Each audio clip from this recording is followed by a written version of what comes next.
Kamakailang binigyan diin ni Bisayag Youth Party List First Nominee Greco Belhica ang talamak na vote buying gamit ang umano'y ilang mga programa ng gobyerno. Insertions, pinagbawal na po sa Belhica ruling yan.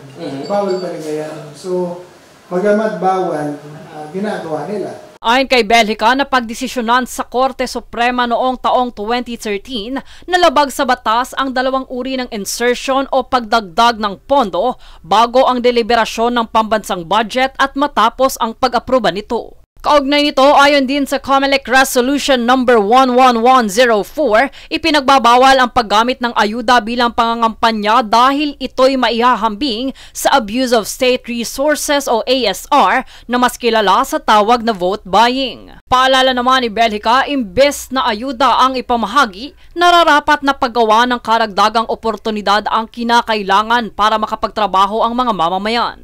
We need to create jobs for the Filipinos para magkaroon ng pagkakataon umasenso ang tao.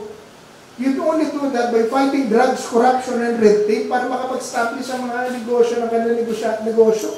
Paglilinaw pa ng kandidato, hindi ito magdidikta kung sino ang nararapat na iboto. Bagkos hinikayat nito ang mga mamamayan na maging mapagmatyag sa kanilang pipiliin.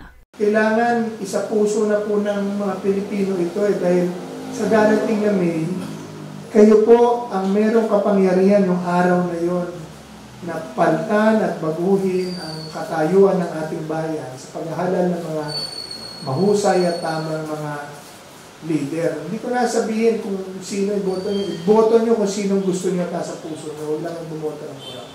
Jade Buhoy, nag-uulat para sa Golden Nation Network.